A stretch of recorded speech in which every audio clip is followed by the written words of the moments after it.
to our presentation. But right here is Kate Green, who's the manager of our Asia program, so that involves Nepal, Bangladesh, and Timor-Leste.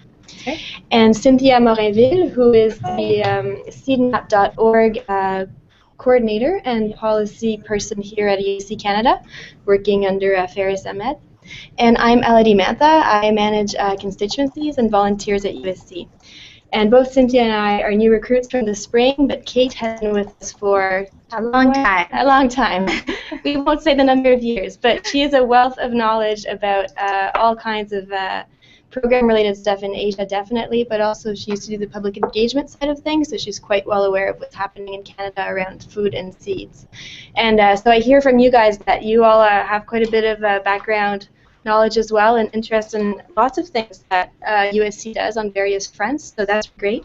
I hope that this presentation is going to, some parts of it might seem basic to some of you and hopefully new to others, but pretty quickly we'll move into kind of concrete case studies of the work USC does, just so that you understand a little bit who we are as an organization. And after that, I'm looking forward to some good discussion about the work that you guys do and how we can support you. So bear with me for a moment. I'm going to try to do the screen share. And start screen share. Success. Did that work? Sweet. Okay. So today we would like to, we thought it'd be interesting to talk about the link between the local food systems and the global food systems. Since you guys are all really active on your own campus local food systems, we'd like to sort of talk a little bit about how that ties into the global work that we do as an organization. So I'll just introduce us quickly. If my clicker works, that's going to work again. It's just because you were not in that application. Okay. Thank you. So USC Canada is one of Canada's oldest nonprofit organizations. We were founded in 1945.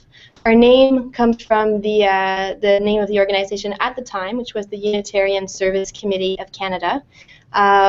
We don't have a religious affiliation anymore. We have a bit of a kinship with Unitarians for sure, but we're not a religious organization per se. We started out as a humanitarian relief kind of organization to help Europe rebuild after the war, but in the last 10 years, we really focused on focusing on food issues specifically. So our mission today is to promote vibrant family farms, strong rural communities, and healthy ecosystems around the world. And as an organization, what makes us unique is that we really focus on agroecology as a mean both to provide sustainable livelihoods, help people provide for themselves and their families, but also as a means to protect agricultural biodiversity. So we work on both seeds and communities as kind of twin focuses. We work in 10 global south countries, and since last year we work in Canada as well. Yeah. So now we're at 11 countries around the world. And with this, I will pass it over to Kate. So I'm going to start by trying to be interactive all across the country, which is always a bit of a trick, but we'll see. So from all of your experience, what do we need to grow food? What do we need? Somebody was just in a garden today. What were you working with? Water. Water? Yeah. Dirt. Dirt. Soil, yeah. Definitely a growing material, so seeds preferably. Planting materials. Labor. Labor. Yeah, labor. Some people, maybe some animals. Definitely the knowledge, obviously. If you're lacking that, then you're going to be in quite a difficult situation. That's right. Those are lots of things. So it takes so much. Producing food is so much of a system, and it has so many different parts. And I just quickly put together money and credit. Working with exchange is always really important too. The wind is part of it. For pollination, for drying soil, for warming soil, and cooling it down in the cooler seasons. Policies are involved. Elders, different levels of knowledge. That's already been mentioned. So many things are involved when you need to produce food, and that's true whether you're here in any of our places in Canada or anywhere else in the world. All of these things interact in different ways. I really like this schematic to look at food production. And this, again, I love it when we can find something that really puts us in common cause with people around the world, that this whole system is happening in little tiny villages, the edge of the Sahel in Africa, or in communities here in Canada. All things are interacting all the time. This schematic is from the International Agricultural Assessment done by the FAO a few years ago. And I just really like the way it puts food production at the center, but has so many overlapping rings of different issues. And if any part of that is really weak or repressed or removed or highly controlled, the whole thing weakens, and I can almost picture it tipping to one side. If the economic side or the environmental side is really, really weakened or pulled away, the whole thing can start to tip, and we're looking for that balance in there, and I do believe this applies in small communities here, large communities, and in communities around the world.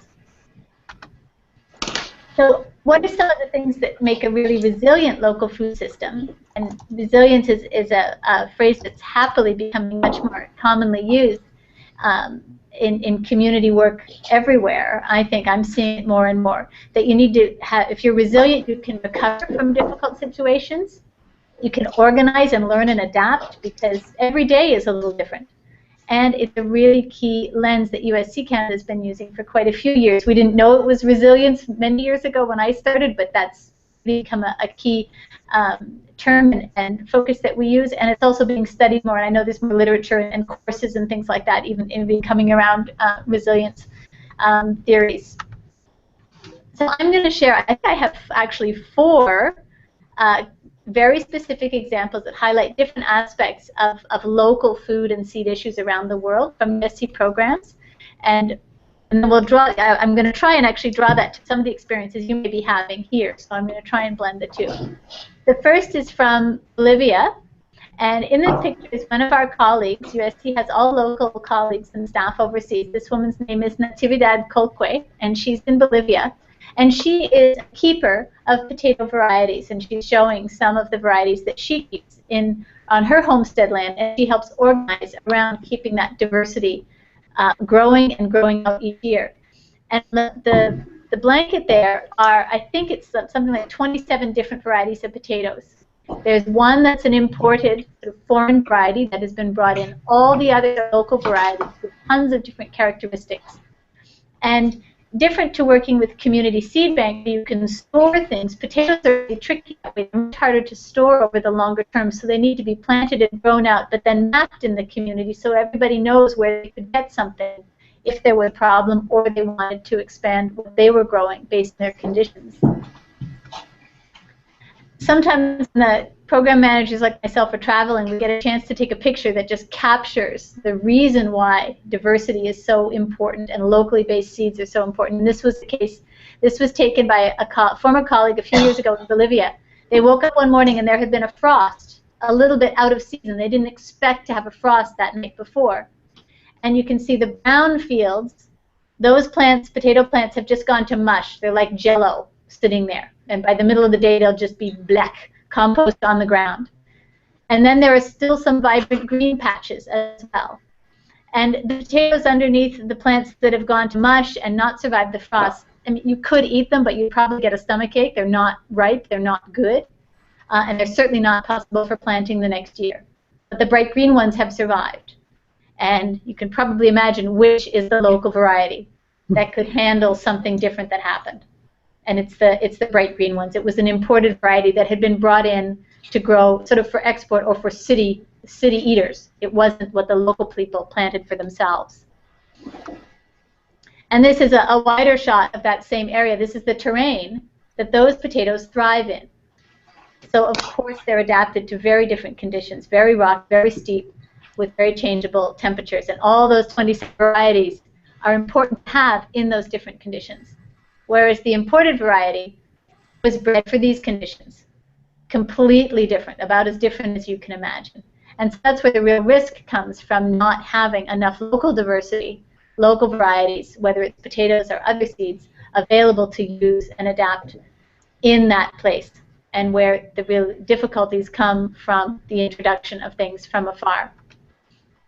A second example, especially for Sarah, knowing Honduras as well as she does, is from the program in Honduras.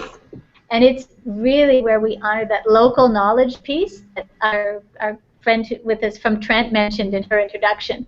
That this is a case where we're working in the upper highlands in Honduras, quite challenging environment, very affected by extreme weather now and more each year. And the farming communities are so well organized through our partner there. And what they do is they are the researchers. They proceed with, thinking of questions, problems that need to be tackled.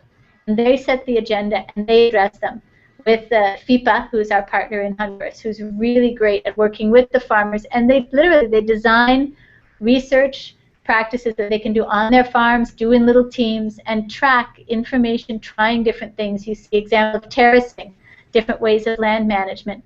The lady who's writing is probably actually just ticking off pictograms.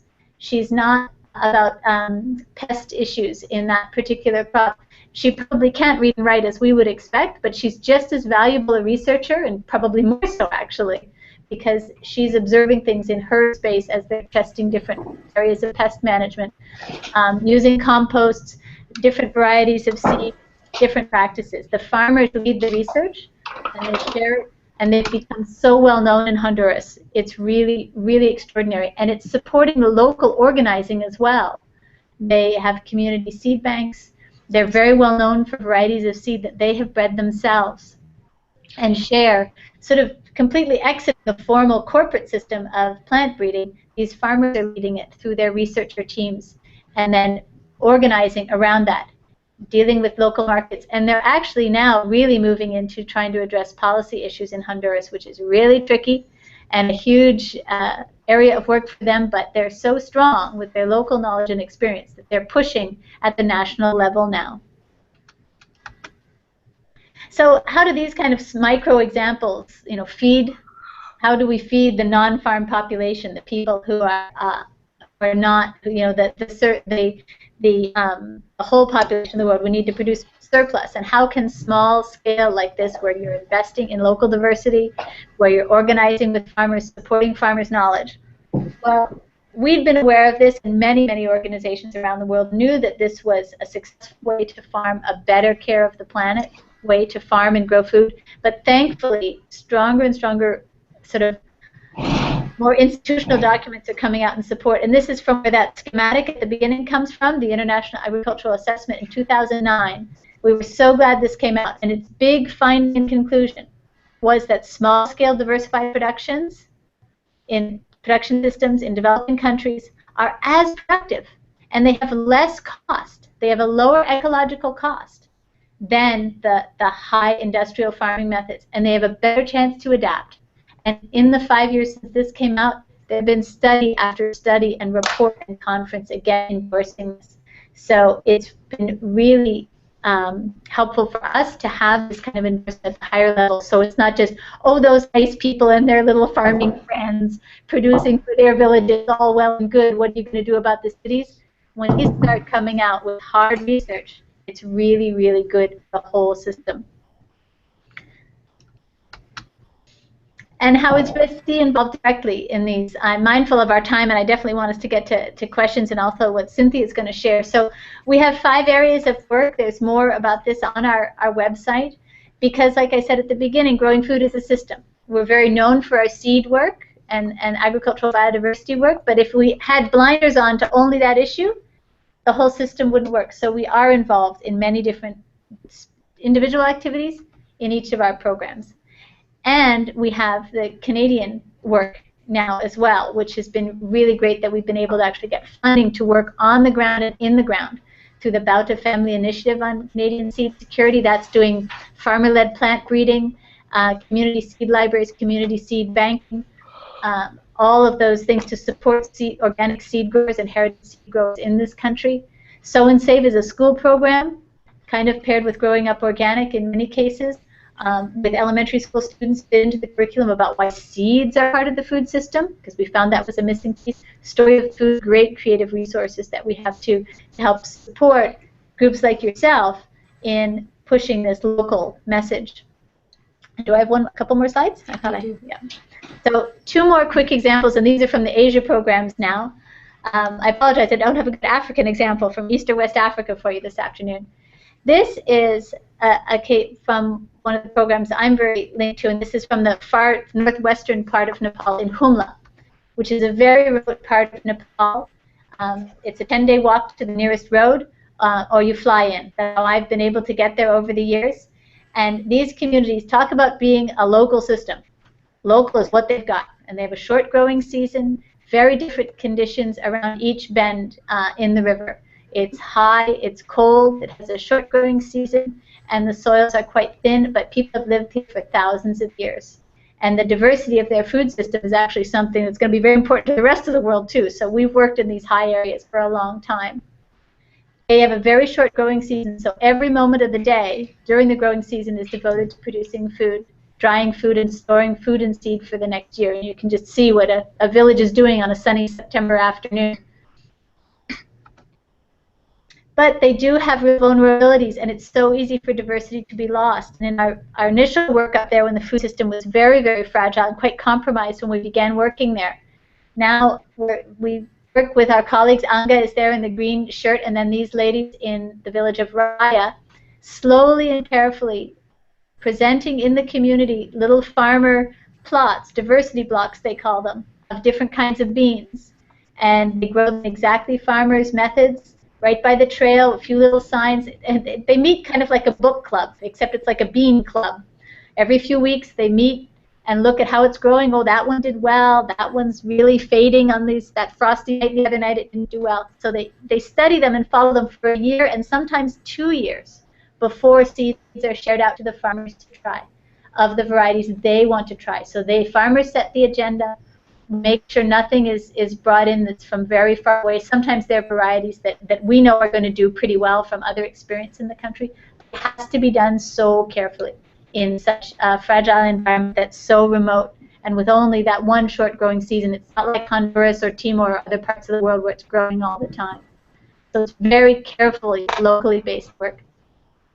And the last example is from our program in Bangladesh, which is almost exclusively with teenage women and young men, several thousand of them, in growing organic vegetables.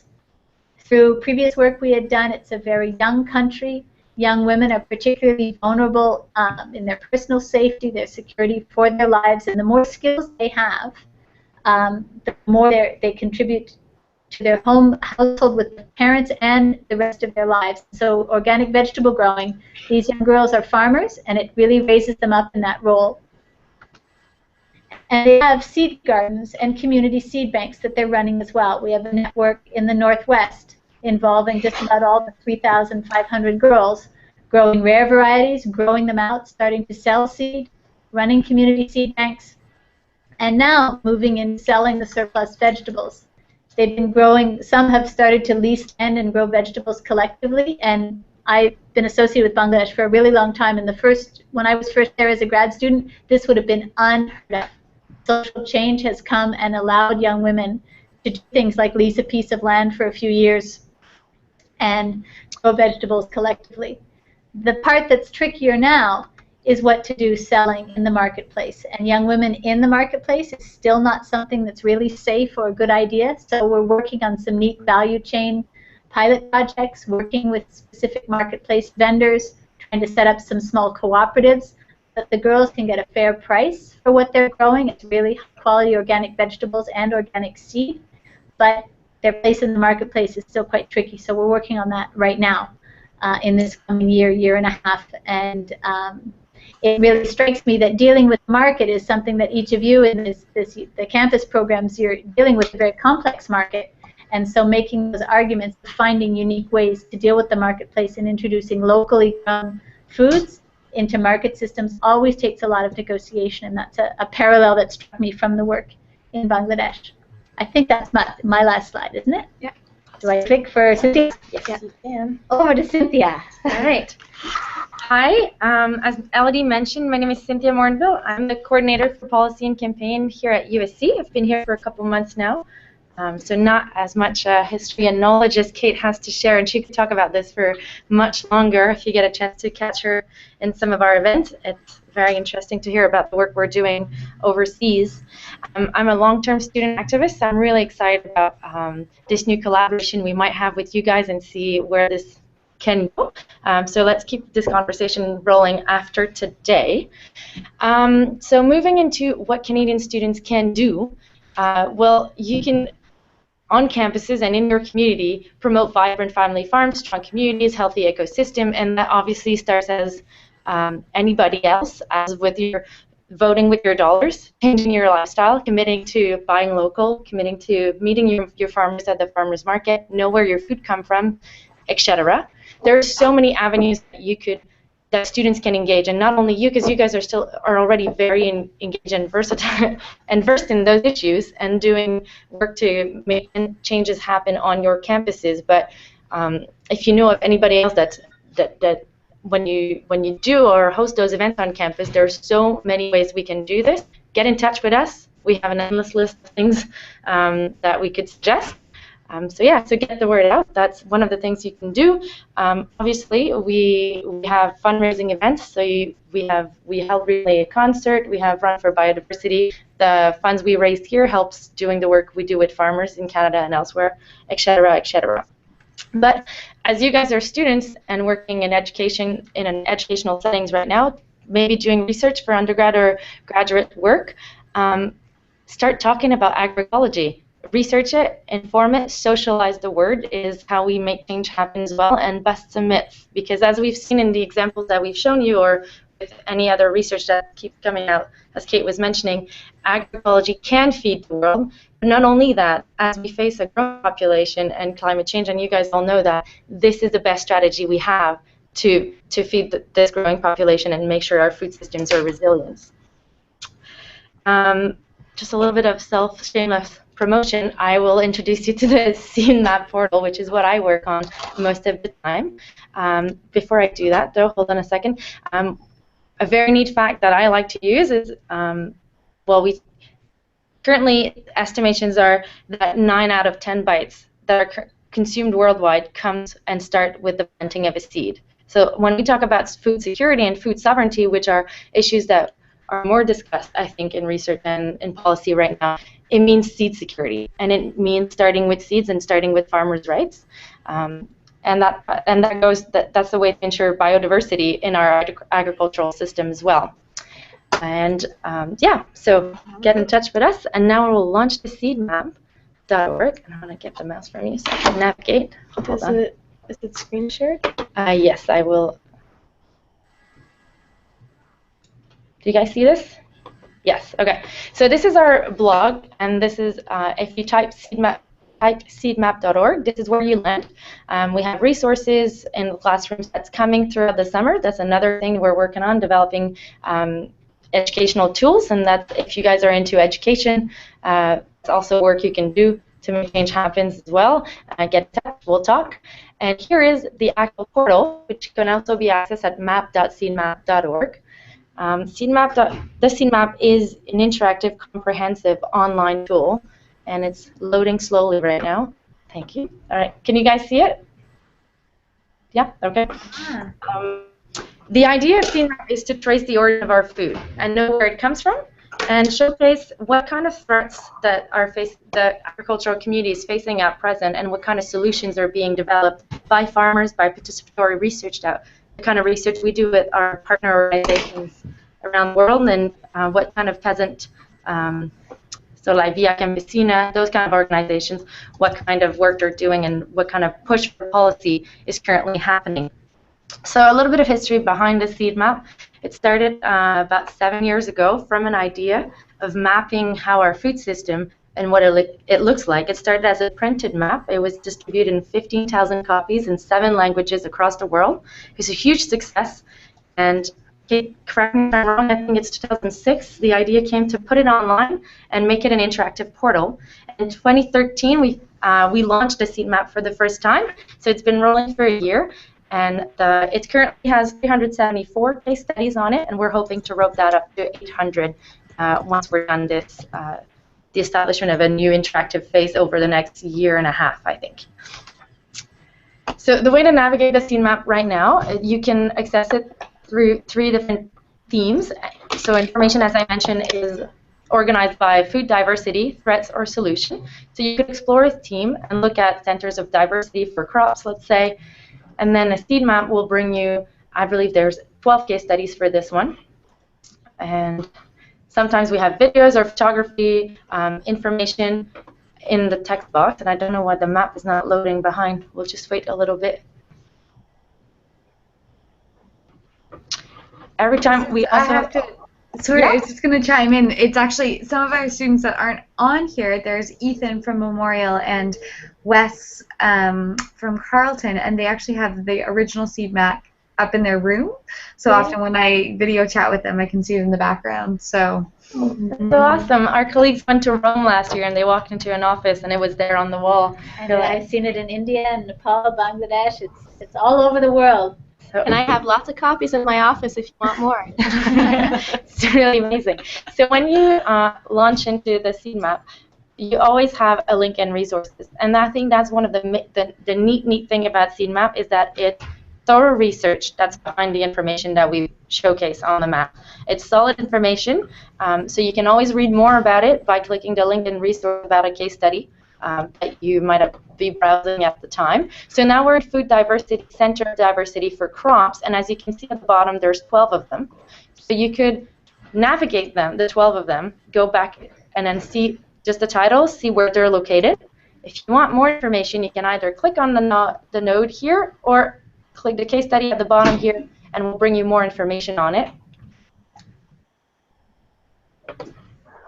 And then you'll have more information on the Sino-Japanese Center, again with the link and resources to further studies to learn about it. And then you can navigate it again through, this will bring you to the next center at that level deep of information, so exploring the case study boxes. Another way to look at it, if you don't particularly know what you want to look at, I'm going to close this. And then the seed map logo here acts as a reset button, so it brings you back to the front page.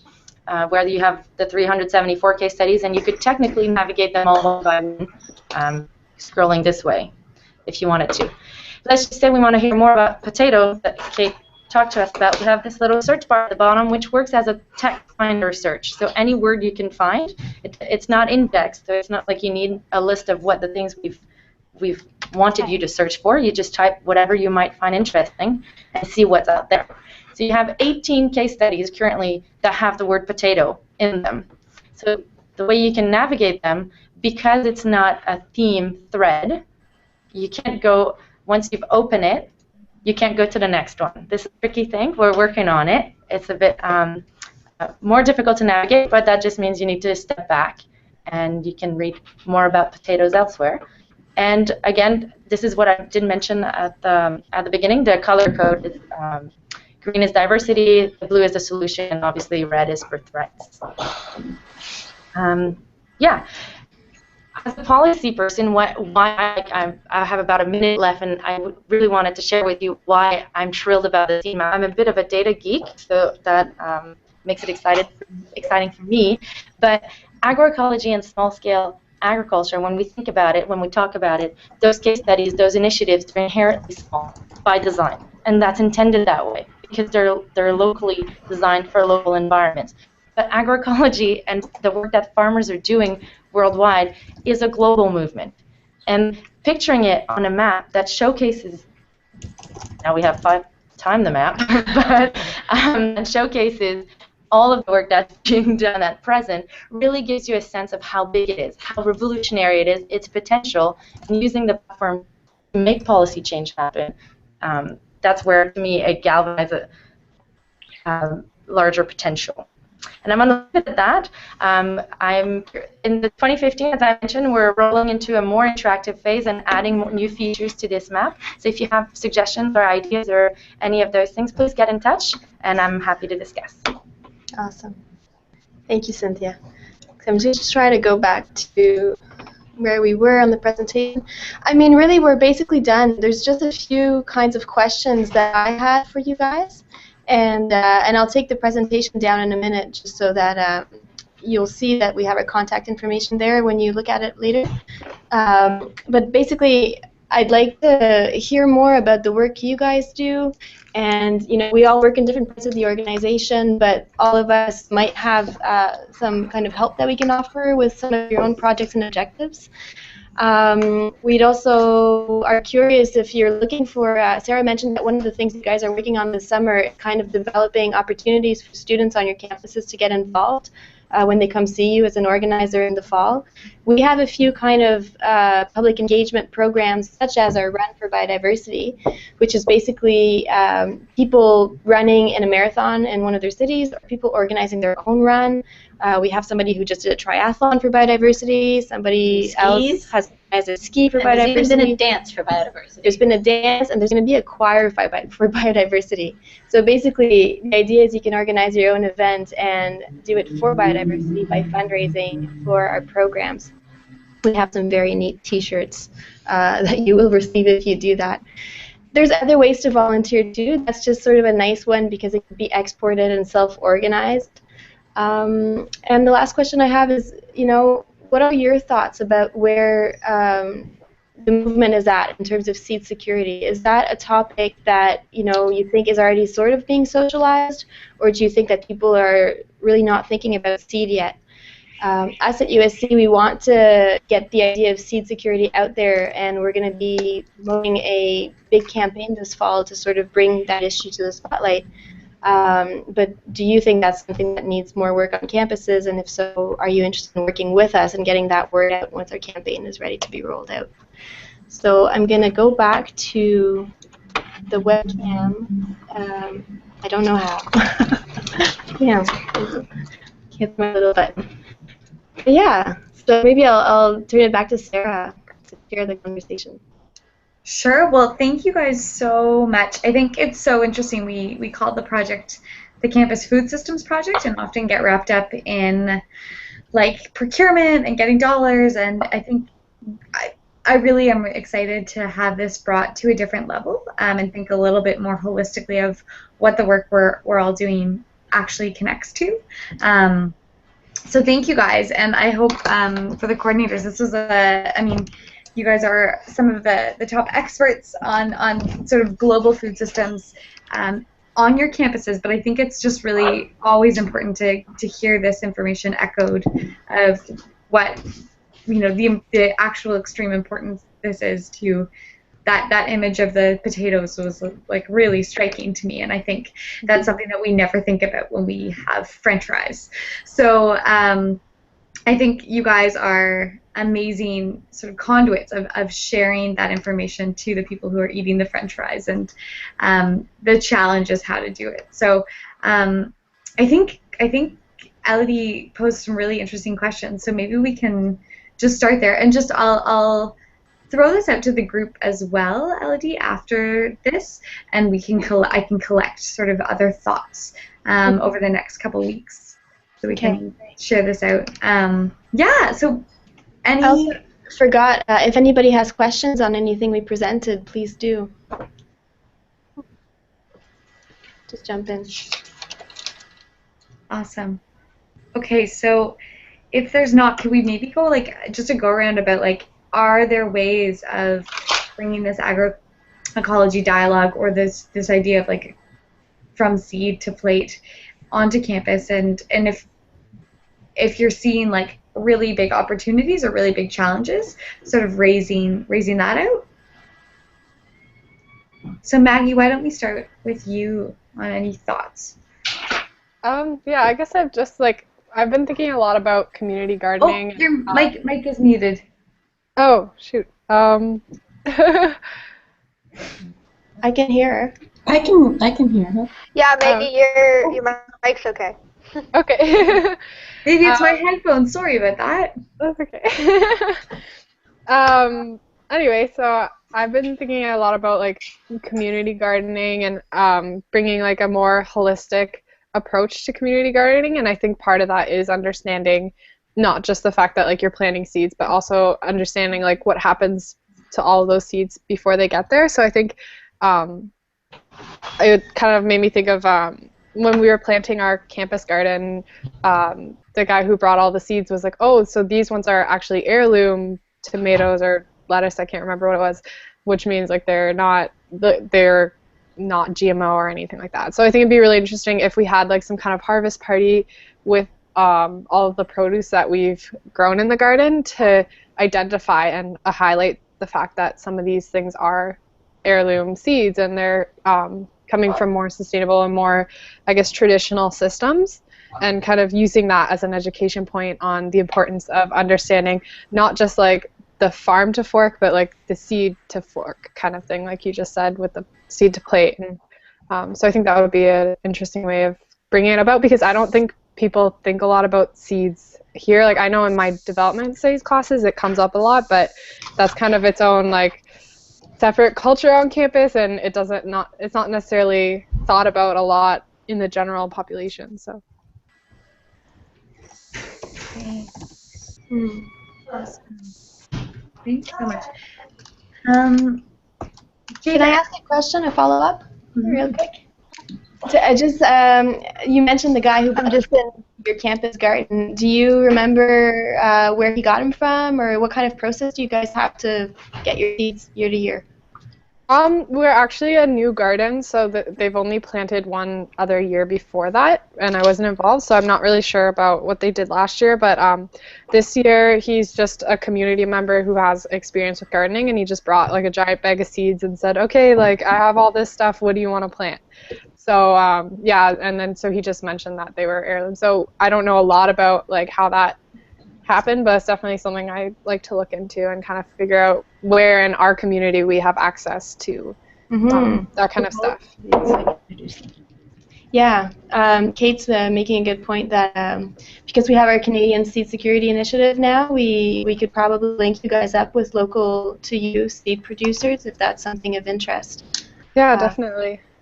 Because then they're really well adapted. And I happen to know a seed grower on Cape Breton Island, and I tell you that takes some fortitude to be a seed producer on Cape Breton. And her stuff will grow for you no matter what. Cape Breton hardy. Yeah. Awesome. Yeah, we're just beside Cape Breton, so it's the same kind of I weather. can tell you who she is. Well, let's send that over after. Thank you. Yeah, even I think sharing those stories about people, Kate, like if you had a bit of a, her story is such an important one to let people know like what local knowledge is so close. One of the things that we can send you in follow-up notes from this is a seed navigator tool that if you're in a particular part of the country and want to find seeds that have been grown near you so that you know they're going to do really well, it's just come online with our partnership with Seeds of Diversity Canada. So the Seed Navigator can help you, and also the list of organic seed growers in Canada and heritage seed growers. Pretty much by definition, they will have grown it all themselves, or it will have come from very near to them. And so you can source, and you can do some seed saving yourself. It's a little hard in a mixed garden sometimes, but some varieties and some plants, it's really pretty easy to do, and you can have true seed yourself and supply your own system. Mm-hmm. I just found a little grid recently of how to save the seeds from the most common garden crops, so I can include that in the package that we'll send to you guys after this call. Thanks, Maggie. Thanks, guys. SJ or Jada? Yeah, any thoughts? Yeah. So we've also sort of just started our student-run garden, and we're partnered with a sort of very casual community organization that communally grows food. So instead of having a regular style community garden, everyone gardens together and then splits the crops. And I'm a part of that organization as well. And we have this year we lost one of our sort of main organizers. He moved away, so it's we had a bin of seeds, and we're still using those, and I have no idea where they came from. And so this year we actually bought seeds, and realizing we were a little bit slow on the startup and we weren't that organized, and realizing the sort of the cost with seeds and the sort of uncertainty of where are these seeds that we're getting, where are they coming from. what will grow best, what will these things taste like. I'm hoping to make a big part of our garden workshops, including things like seed saving. And we're lucky that a lot of the students involved in our group do international internships, and a number of them are in India right now on Vandana Shiva's farm. So they're working sort of around this, and I'm hoping that some of that knowledge can come back to the garden, and that we can do a lot of seed saving, and that we can do that as a community. We're also well supported by a couple of community organizations that do seed saving and do seed exchanges. Unfortunately, those are often poorly timed with exams at the end of the semester, so we don't, we're not as involved, I think, as we would like to be, and it's purely a timing and organizational issue. But yeah, I'd be really interested to team up with some local people who have, you know, New Brunswick specific seeds, or crops, or Atlantic kind of crops, and really try and make our garden a whole, like I think it's the Ryerson uses the grow to throw model, so just making it a self-contained system. We can keep growing things.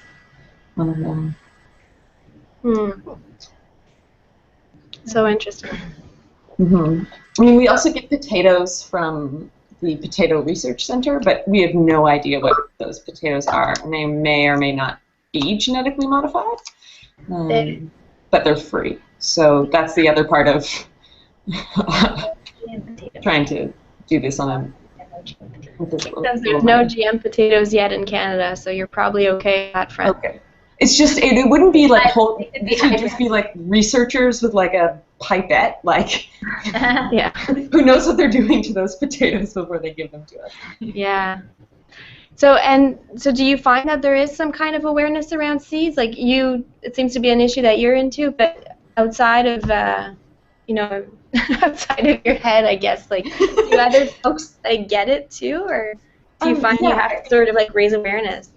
Yeah, I don't think we have to raise awareness with the people who are already involved. There is a pretty big community of people into food security and food sovereignty in the city, and within that culture and community, seeds and seed saving is really desirable and culturally sort of a norm. But that doesn't mean that people really know how to. Like, I've never done it before, even though people would probably say, you know, I'm very for it and interested in it. I think there's sort of a lack of knowledge around it sometimes. And so the people who want to do it don't necessarily know how, and we're sort of figuring things out as we go along, and connecting with some people who actually do this with some experience, I think, would be really great. Right now, pretty much everyone in the community is sort of doing it by trial and error. So it would be interesting if you guys know some experts, these people who are seed growers, to have them come in. And I know there would be a lot of interest both within the food community and campus as well. Okay. One of our partners from BAUTA, the organization in Ontario, puts on these really great seed-saving webinars every few weeks, it seems. So I can definitely send you the links to those, because you can do them anywhere. Great. Like how-tos. Yeah. An Atlantic partner. Acorn. Oh, Acorn does it too? Okay. Awesome. Oh, do they? Yeah. Awesome. Great.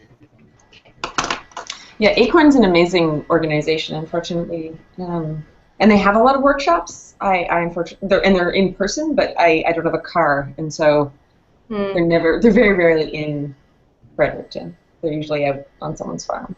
So, yeah. Maybe they'll get hooked up onto the internet soon. Yeah. Okay. Excellent.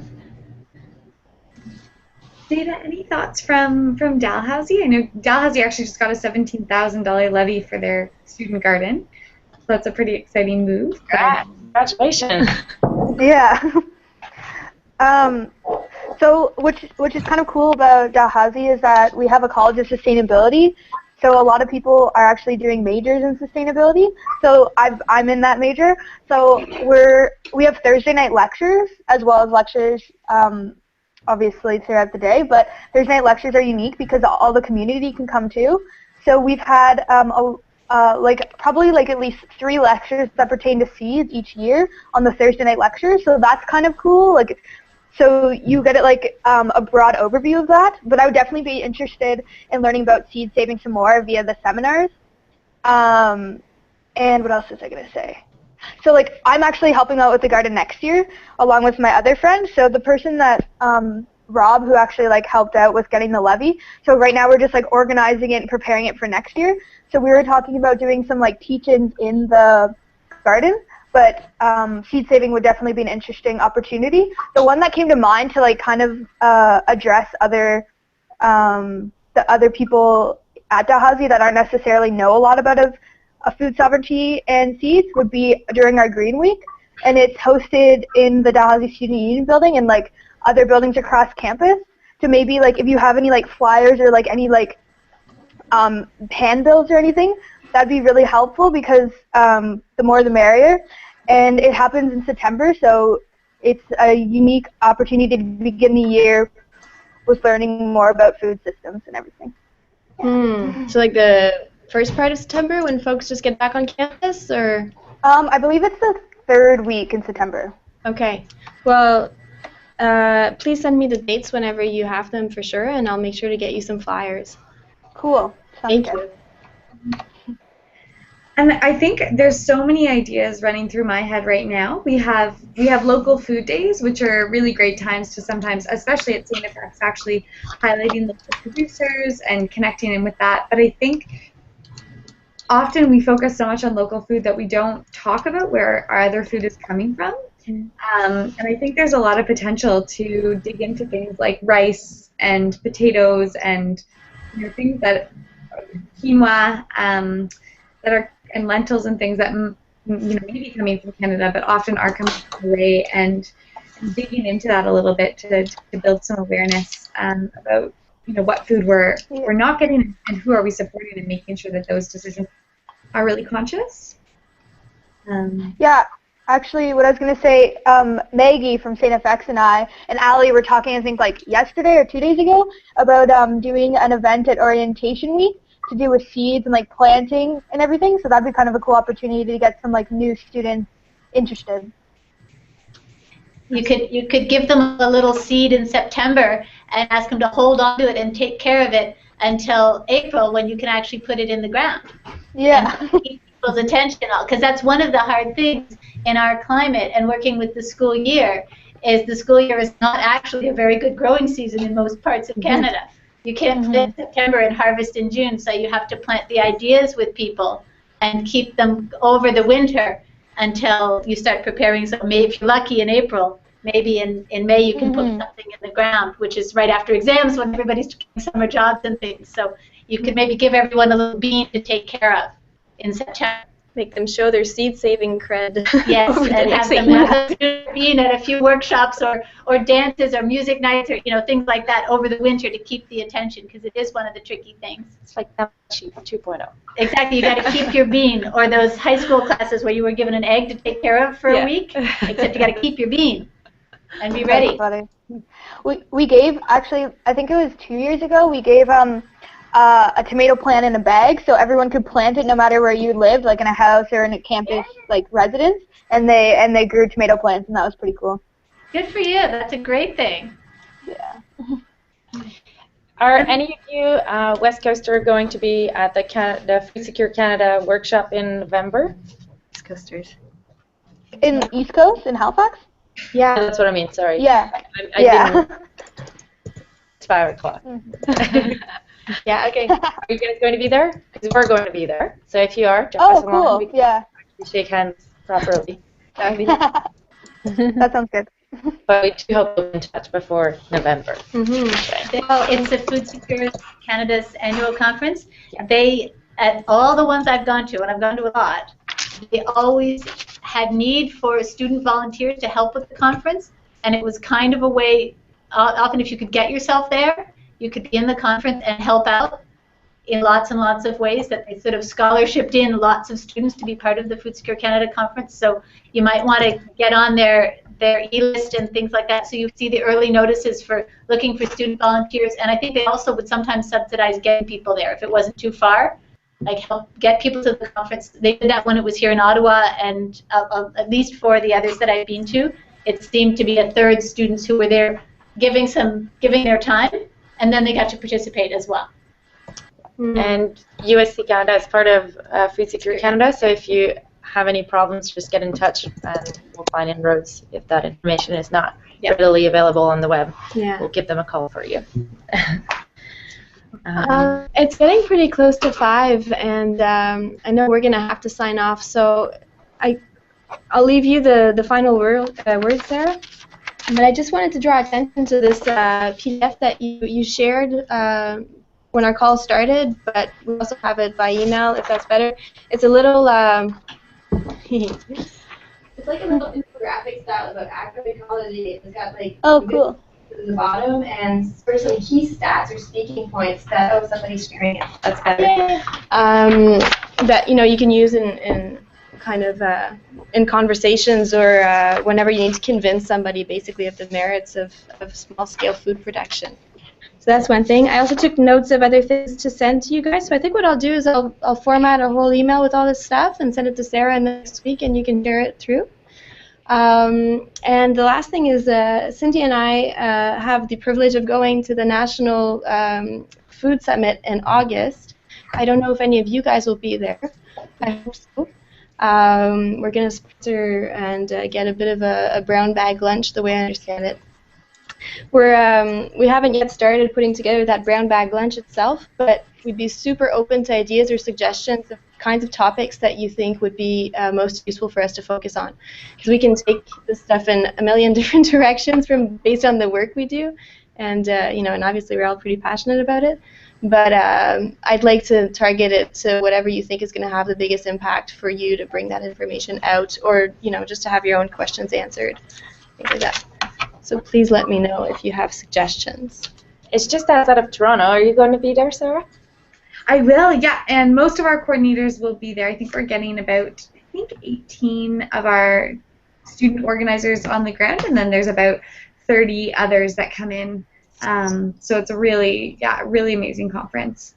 Nice. Cool. We're excited. Yeah. I'm super stoked. Yeah. But if you want to have an informal conversation with us while we're there, we're about we could organize that as well. Yeah. Cool. Well, thank you guys so much. Are there any other questions or thoughts from the crowd, or? No. Okay. Awesome. So thank you guys for bringing that context. We really appreciate getting as wide a scope.